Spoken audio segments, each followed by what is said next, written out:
Warning. The following podcast features views and opinions that are likely to trigger the extreme fanboys and fangirls who disagree with them. Listener discretion is advised.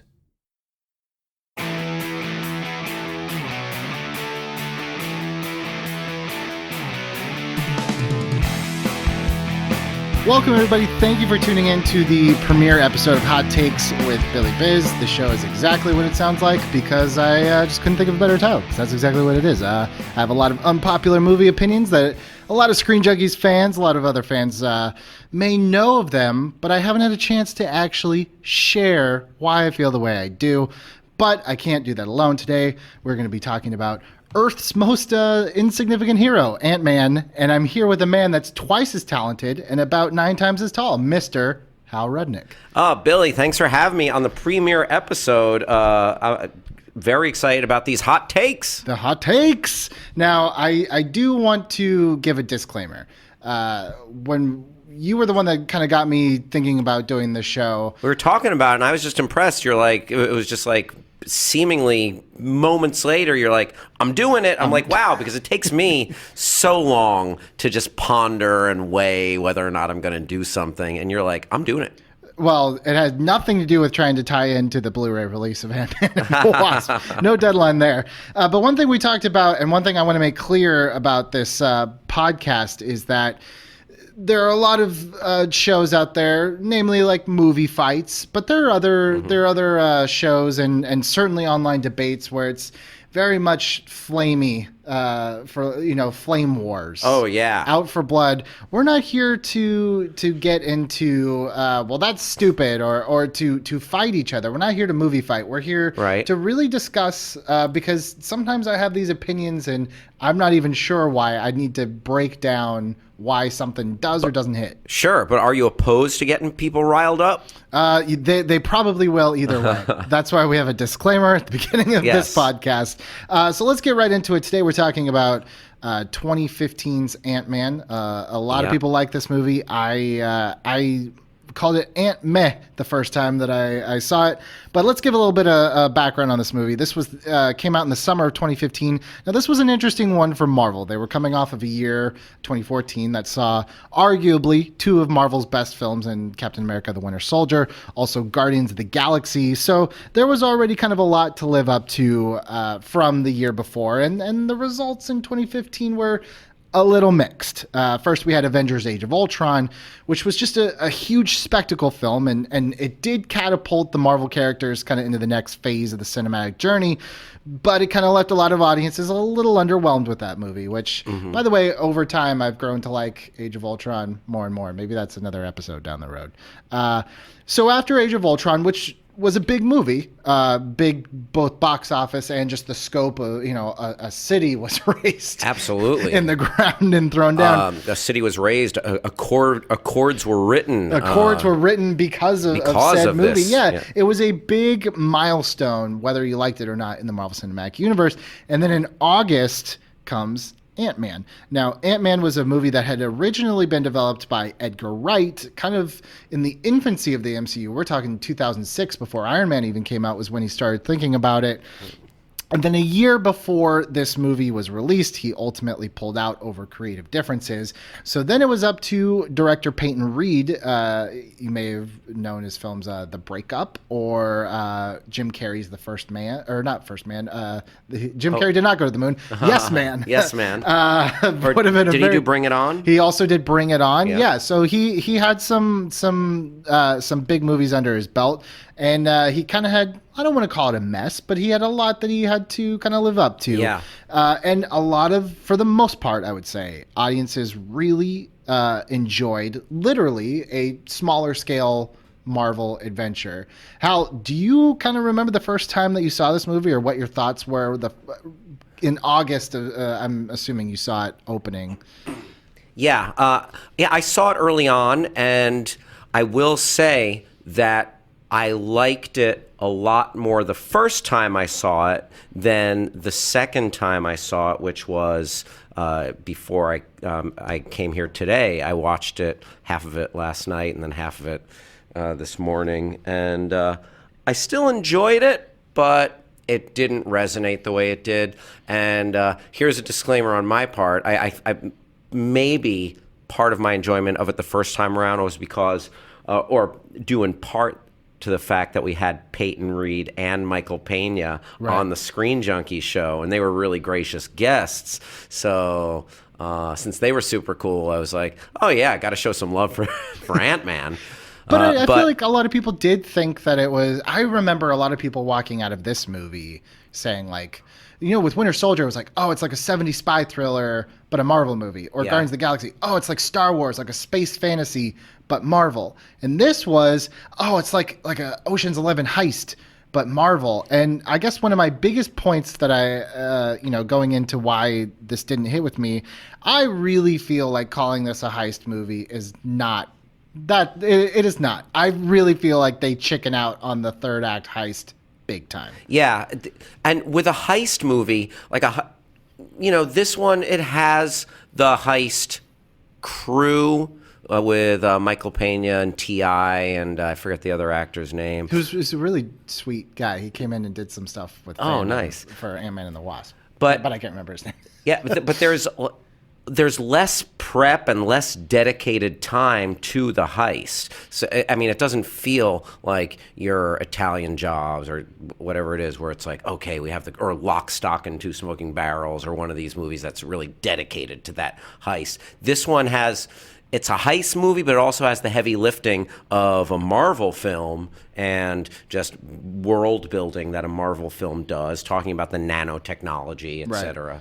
Yeah, I feel like when they're going to break into this building in the third act of the movie, and that's supposed to be your big heist, and I thought that's where we're going. Michael Pena's got the security guard outfit. I'm like, okay, that's checklist of heist things. Someone posing as an employee, great, but in the end, it kind of just turned out to be like any other superhero has to get into a locked down villain fortress. Yes. And then we moved on to our big hero versus villain third act battle. Yeah, boss battle at the end. I was disappointed because maybe I just went in thinking this was going to be something it wasn't, and I was disappointed by my own expectation. But I also feel like that was the chance for Ant-Man to really break free and like, wow, what if that third act truly was a real heist? Yeah, and I get what you're saying. It was a heist kind of because they told us it was a heist, but it wasn't that much different from many of the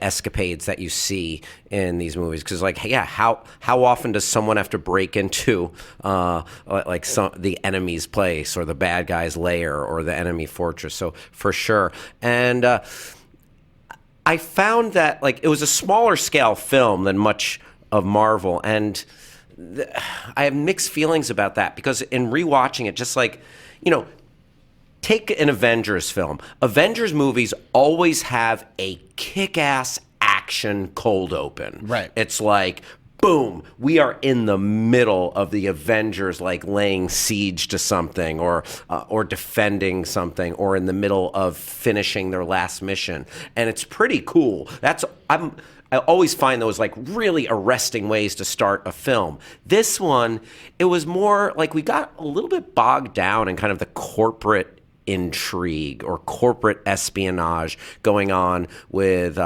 Hank Pym and his company and Martin Freeman, is that the actor's name, who was Michael Douglas's rival in the early film, who Michael Douglas punches early on. Not Martin Freeman, but Martin McDonough.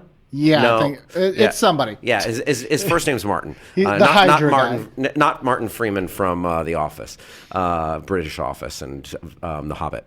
But the smaller stakes, the smaller scale, I felt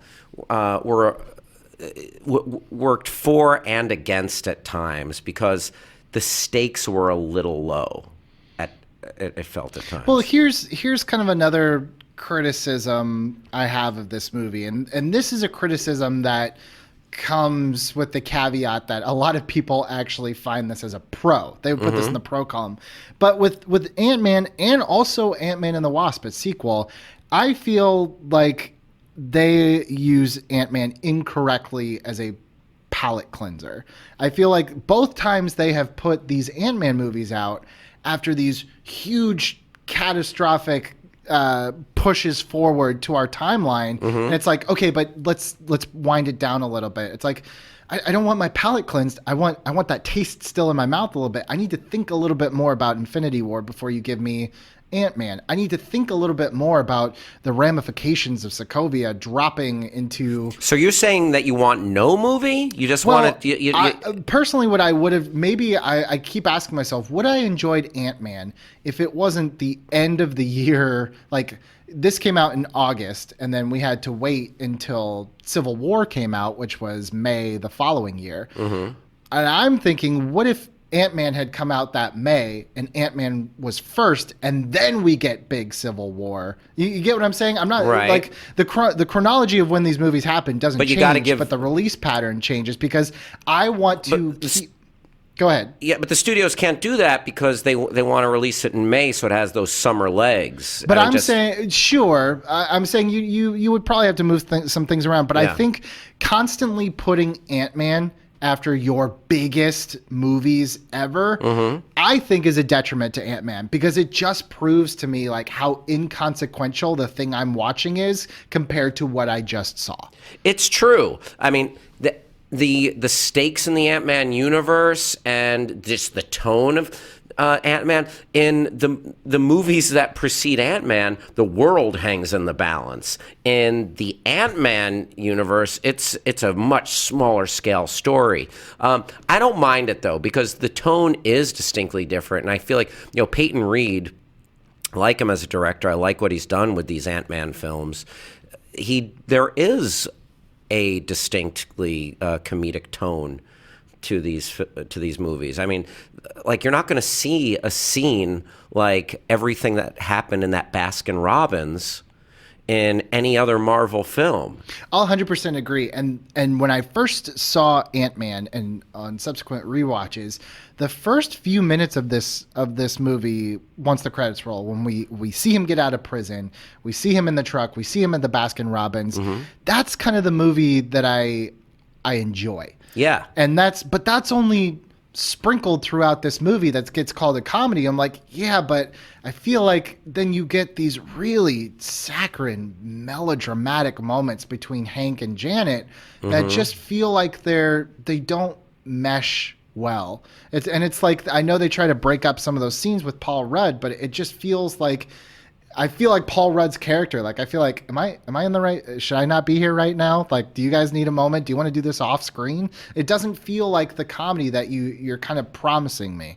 Yeah. I don't know. I mean, there are a lot of balls in the air because you have to deliver on Marvel action. You have to deliver on this heist stuff. You have to deliver on the comedy. You have to do the setup that, Hope Van Dyne is going to be the Wasp down the road. Hope, right? That's right. I called her Janet. That's what I meant. Yeah, I meant Hope. Yeah. Let's talk about Hope for a minute. Because Hope is probably one of the things in this movie that kind of keeps me a little bit at an arm's distance. I don't know from one scene to a next how I feel about Hope because the movie keeps saying like, you want to root for her. She should be the one in the suit. She's better trained. Yeah. But then she just makes things like, I feel like there's a cleaner way of getting her involved with the corporate stuff. Because a lot of it seems like, couldn't you have stopped this a long time ago if you're so in the boardroom and everything? Did you have to call the cops on Scott once he stole the Ant-Man suit and make this even harder than it already had to be? Like, if I was Hank, I'd be like, just stop. Either help or don't. You're making this worse. Yeah. But it is an interesting dynamic of that Hank is essentially like, women can't be superheroes. You can't wear the suit, which we then defy in the next movie. And he has the mom's prototype that she goes on to wear. And we get that in the end credits. Spoiler alert for the post-credits scene. But I also think too, like, that's part of the downfall of this having to be involved with a Marvel movie as opposed to just its own story, because I think thematically it would have been stronger had she got that suit about 2/3 of the way through this movie. But they knew they couldn't shoot their wad on Wasp yet. Yep. So it's like, you go through this movie. It is an interesting dynamic. Like, well, women can't be superheroes, but we never get that proven wrong really in the runtime of the movie, because it's like, yeah, so you put a man in the suit and he wins and he does the impossible task of coming out of the quantum realm. I guess Hank's right. I'm leaving the movie. I didn't stay for the post-credit scene. I don't get that payoff. Like, there's just a lot of hoops to jump through in this movie that didn't need to be there. Yeah, I mean, it didn't bug me as much, but good pun. Hey-o. It's a Bug's Life and Ants. Remember, those came out very close to each other. Yeah, it's like a year apart. Yeah, but it didn't bother me. But it is an interesting thematic element that, just talking about like that, Hope's character could not. I mean, but it's also, I guess Hank was a protective father as well, and he did see his, like, if you saw your wife taken by this thing, sure. I don't know if you go rushing to send your daughter into it. So it's got the emotional stakes. See, I didn't mind the movie. I thought overall it was fine. I liked the comedy. The action was okay. It took a while to get going because obviously it was an origin story for the new AntMan. So you had to create that world. But it didn't bug me as much as, like, I felt like it adequately jumped through all these hoops. I think you're right in that there are a lot of pieces to this movie, and I feel like that's just an unfortunate consequence of Edgar Wright being a part of it and developing, a script, and then him leaving and Peyton coming in, and then Paul Rudd and other cast members giving their ideas. It does feel a little bit like a hodgepodge, but you do mention a lot that we have to get this origin story out of the way. And I actually see Ant-Man, maybe the 1-2 punch combo of Guardians of the Galaxy and Ant-Man is sort of the pivot point of the Marvel Cinematic Universe, because Ant-Man is kind of the last movie of the MCU slate that is extremely cookie cutter. I feel like from that point on, that's when you start getting your Guardians of the Galaxy Volume 2s, your Thor Ragnaroks, your Black Panthers. But this, let me just read you the sentence. Okay. Quippy anti-hero uses state-of-the-art tech suit to stop an industrial tyrant who uses the same state-of-the-art suit technology to do evil. Now, did I just say Iron Man or Ant-Man's plot? Oh, wow. Point taken. Yeah. They literally took the formula. They're like, well, this one works. Let's try it for this lesser known character.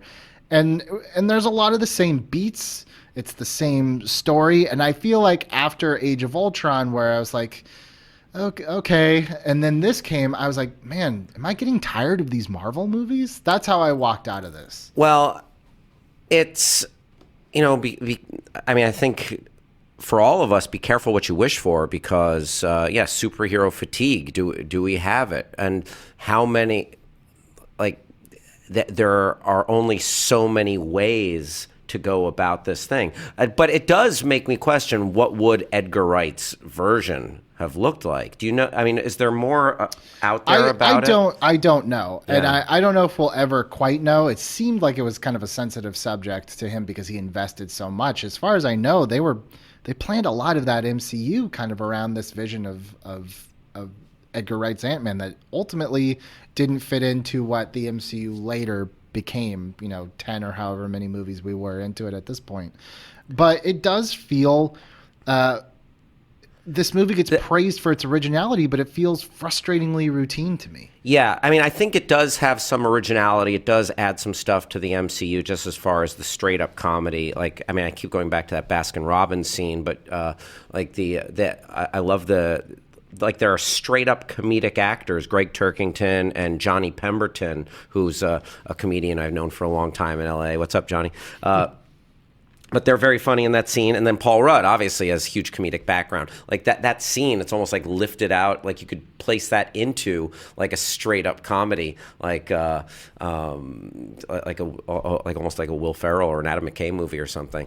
But Adam McKay did work on this script with Paul Rudd. Oh. So that's why it feels like you're going to get a different movie. Mm-hmm. Like, am I going to get like Step Brothers as a superhero movie? Yeah. And then it doesn't. And I liked Michael Pena a lot. Michael Pena is genuinely funny. We're going to get to Michael Pena. I'm going to put a pin in Pena. Okay. PPP. Put a pin in Pena. Put a pin in Pena. But I do agree with you. Another thing I want to talk about this movie, and I think you said it earlier, because the stakes of this movie are so small, yeah, a lot of it feels scaled down. And I feel like, to me, another reason why watching this is a little bit of a chore to me is that this movie feels spatially very claustrophobic to me.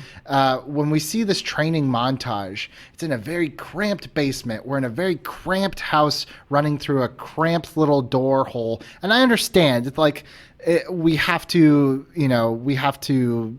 work within the limitations. We have to do something different. It's an ant suit. You don't have to be in a big space. But this house, to me, which we spend a majority of the movie in Hank's house, is very claustrophobic and very like the color palette seems almost a little bit muted. Everything's kind of like an earth tone. It just doesn't feel bright. Like, yeah, it does feel like this old house that's like this Victorian pseudo mansion that they spend a lot of time in and they train in. It didn't bother me as much, though. I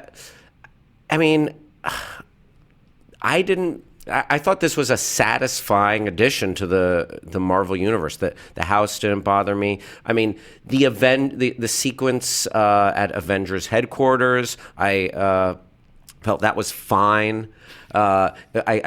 It was interesting that they chose that it was Falcon. It was like it's almost like, all right, we need one Avenger.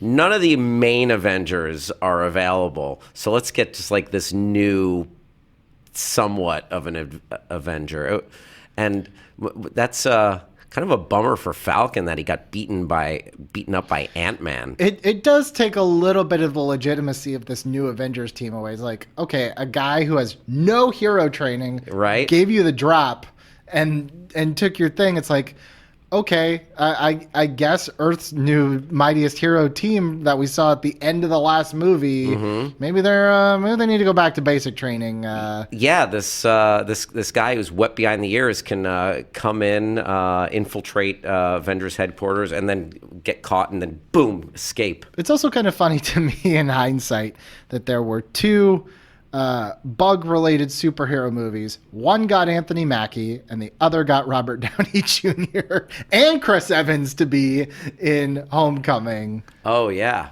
But Spider-Man is the... Sure, but Spider-Man is quite an IP. But there you go. I think you just said it. I think we knew going into this that Ant-Man is kind of like, okay, Ant-Man. And I feel like it's kind of treated that way. Like, this isn't... Like, you could rewatch all these movies before Infinity War, and if you skipped that one, it's not like you'd be like, oh, no, what's happening? In fact, it doesn't even factor into it. Like, I guess... I mean, it did factor into Civil War.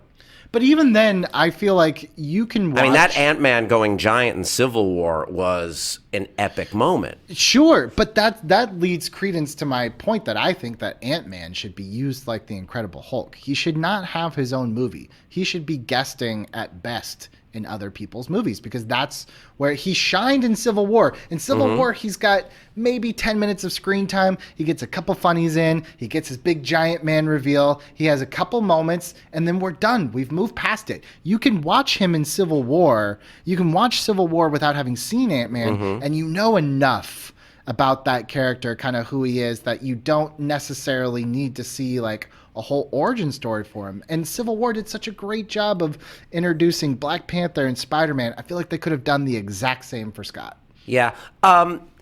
See, I don't mind it. It's a different tone and it's a different flavor from so much in the MCU. And yeah, this guy is not one of your tentpole heroes. He is he is a side dish to the main course that would be your Captain America, your Iron Man, your Thor, your big guns. Hopefully, it looks like obviously Black Widow's getting a movie as well. Like, your main heroes, those are the straws that stir the drink. Those are the ones that carry the day. This guy, he's a fun side dish and it's a different element. And I like that the MCU is trying to give us something different. I wish, in the same way that I wish Lord and Miller, I would have loved to have seen their version of Solo, before they brought in Ron Howard.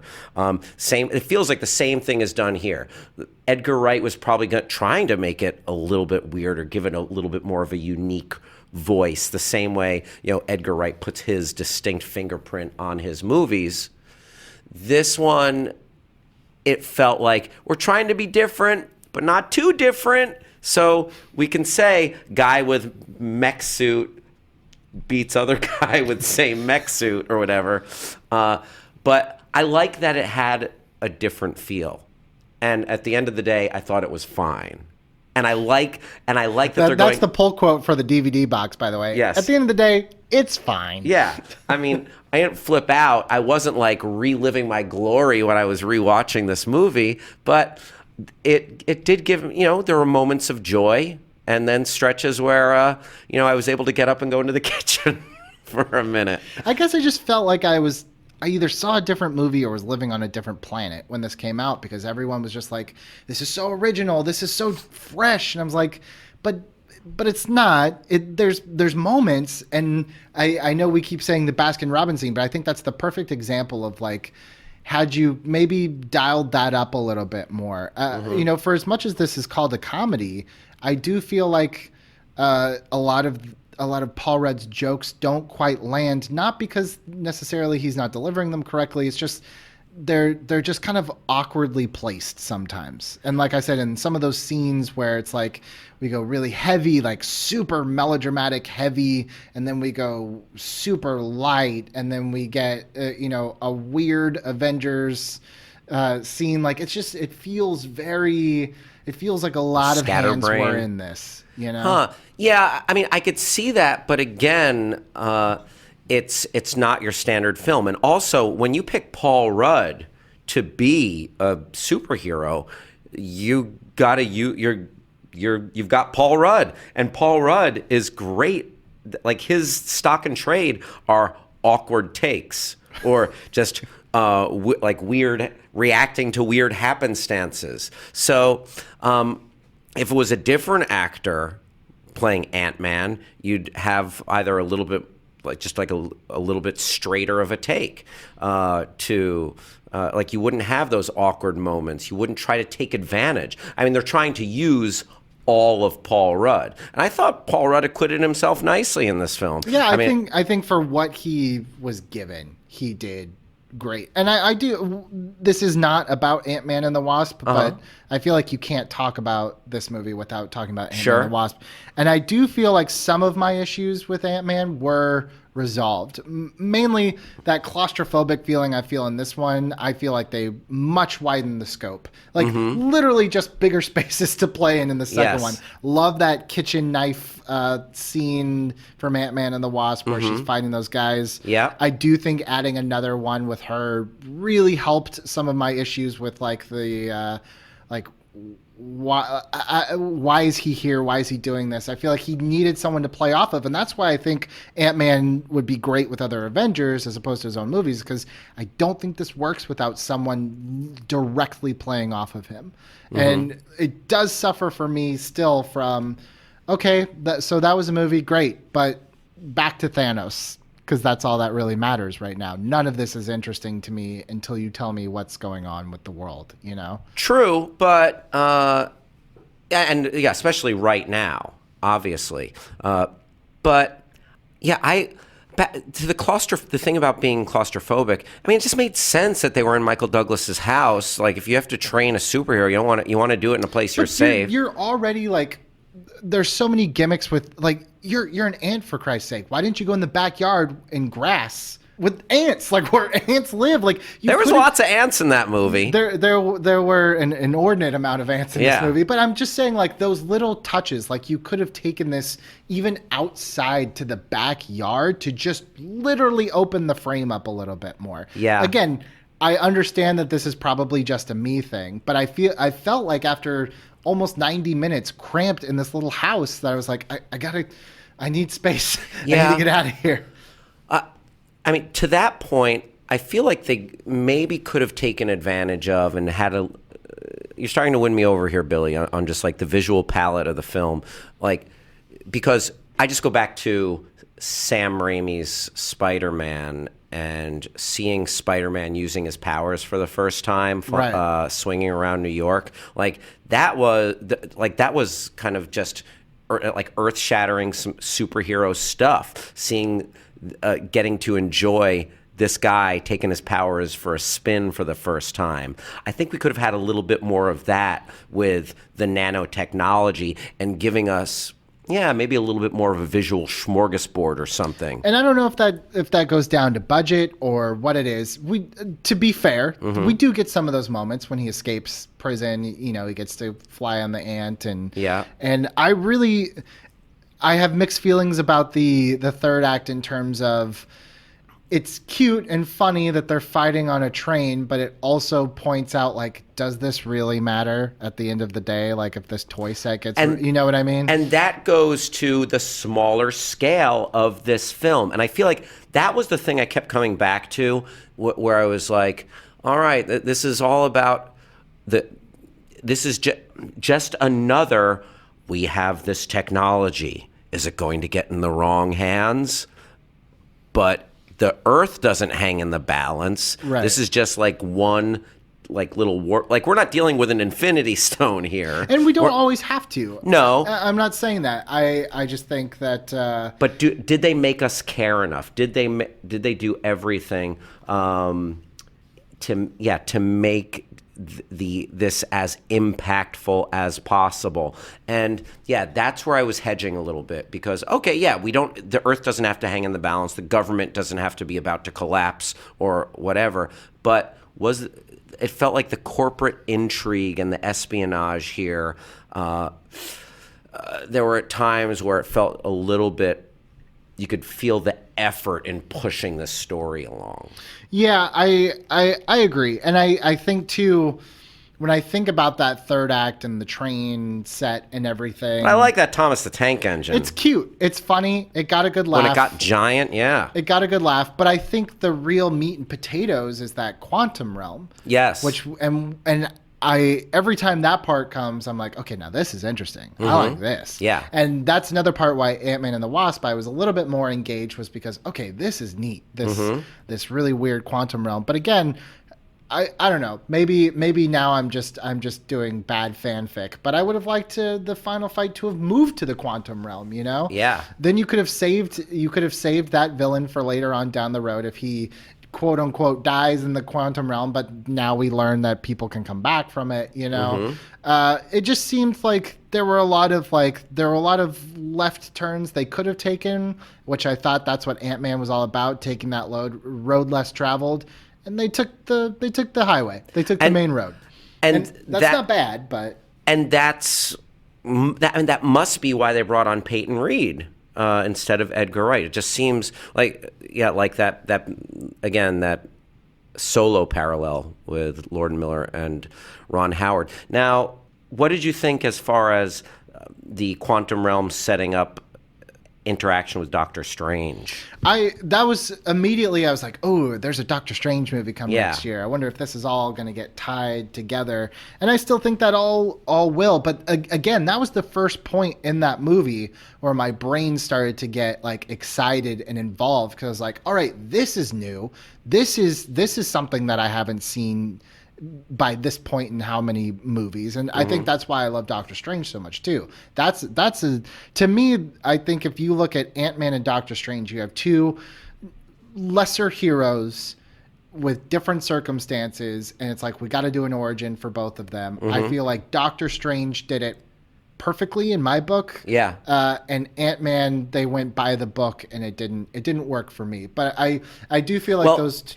Yeah, I would say Ant-Man is definitely a more pedestrian story than Doctor Strange. I mean, the visual elements and the whole just litany of things that you're dealing with as far as the lore of Doctor Strange, it is thick and bizarre and fascinating.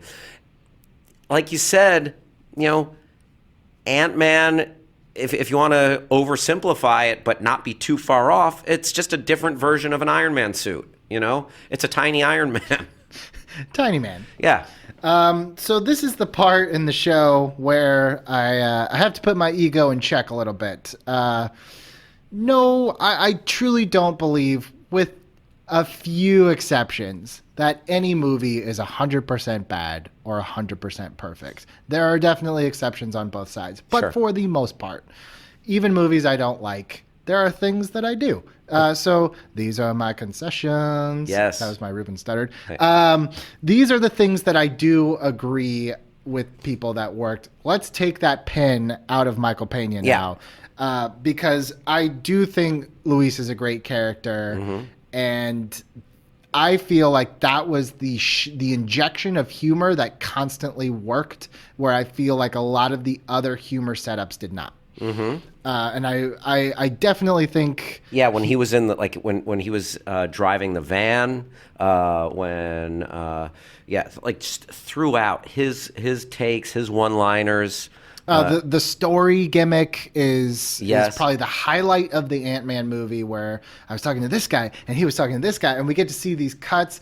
That is brilliant, and that was part of the Ant-Man that I was hoping for. I was like, this is a little off the beaten path. Like, this is a little quirky for my cookie cutter Marvel movies. I like this, and they didn't overdo it, which I really appreciated. I think they only did it twice in this movie, and they only did it once, I think, in the sequel. Okay. I appreciated, by the way, that this character became a breakout character, and they avoided the temptation in Ant-Man and the Wasp to overdo it, to Jack Sparrow it, and make him a lead character. Oh yeah. Oh, what are you talking about? Luis spinoff movie?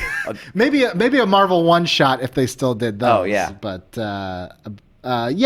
another thing that I will admit that I do think they did a great job is 9 times out of 10, the shrinking effect was fantastic. Yeah. I think the sound design, how things would sound, especially the first time he goes kind of down that drain into the club. Yes. If you have a home theater system, that's a great scene to demo. I just think they did a pretty good job showing how that would have worked. Yeah, the effects were great, and we've seen unfortunately we've had instances where big budget superhero films have not been fully polished effects wise, like Justice League or something like that. So everything was well done. And again, can we just circle back real quick here? All the way back. I don't want to cut off, because I enjoy hearing, and I agree with you about so many of these elements. What do you want? What did the film not deliver? I think it was, if they had delivered me from start to finish, a film that was a carbon copy of Iron Man, which... okay, I probably would have been like, all right, but I probably wouldn't have had very strong feelings either way. It's the fact that they dangled the carrot of, there are elements in this that are original. There are elements in this movie that are funny. There are elements in this movie that I really enjoy and think could have made Ant-Man really pop. But they're a little few and far between, and that's right. But I mean, Iron Man is so intense. You have Tony Stark and Stark Industries, just the lore there. And then Iron Man as a leader of the Avengers, and that origin story, you're dealing with international terrorist groups. There's the components are completely different. And then Ant-Man, correct me if I'm wrong, but in the same way that I'd like to hear more about this, but Ant-Man is an inherently funny character, an inherently funny idea, because it's like in the same way that Rocket Raccoon sort of is, or if you want to go super extreme, the Teenage Mutant Ninja Turtles were developed as like an FU to like act like other comics, and then became like took on the life of their own. Yeah. Like Ant-Man just seems like, oh yeah, he's an ant. He's so tiny. How weird is that? But then, oh yeah, no, he's legit. But it has to be done in this light kind of way. And here's where I think for me it failed is I don't feel like they were fully able to trust and commit to what Ant-Man could have been. I feel like any time that they went a little esoteric, they had to immediately pump the brakes, and I almost feel like they had to course correct themselves. And that's what I've been talking about this whole time. There are scenes like you'll get that really funny Luis telling a story scene that feels very quirky, very funny, very fun, but then you follow it up with this like, and this is how we lost your mother to the quantum realm, like over dramatic. The way that they shoot it, it doesn't feel natural. It feels like we have to give these characters pathos, which they do, but they do it to me in such a ham-fisted way that it feels like two tones like fighting each other over what it wants to be. Does it want to be like Iron Man, where if you look at Iron Man on paper, it's actually a very serious like story that is peppered with Tony Stark, no pun intended, Pepper Potts, which is peppered with Robert Downey Jr. He brings the personality. I think if you read the script for that movie, it would read very differently than what you got. But this movie,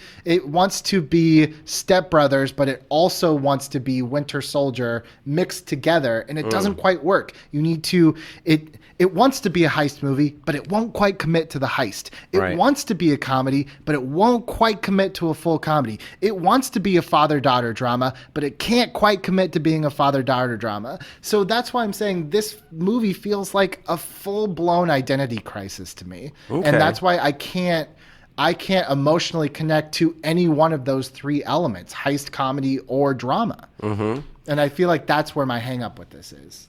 You know what? I can't say that you're wrong, but I feel like they did it a little bit more successfully than you're giving it credit for. But you're opening my eyes to the fact that existed. But I felt like it was cohesive enough for me to go along for the ride. Sure, and to be fair, I think if you're a Screen Junkies fan, you probably heard me go on a rant about Ant-Man and how much I hate it on a Movie Fights episode, where you have to lean all the way onto something because you're trying to win a point.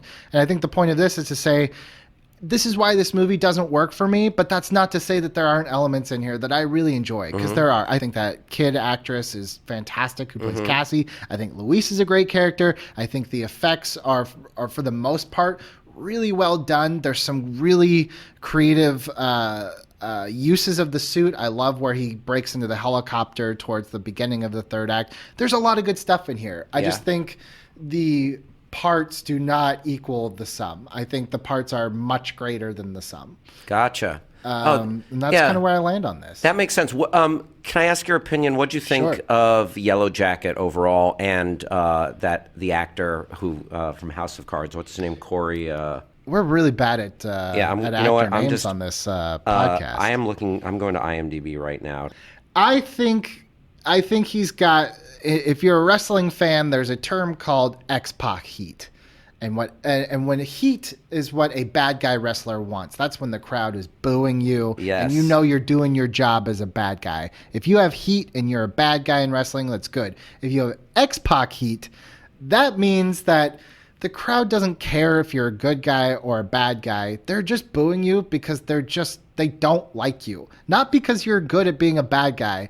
Your shtick is old. You're just kind of, just get off my TV. It's kind of how I feel about Yellow Jacket. And I think Cross was his name. Corey Stoll, Darren Cross. He was just another peg in the wheel. Yeah. You know? What was his motivation? Like, he did not have that Thanos motivation. He was.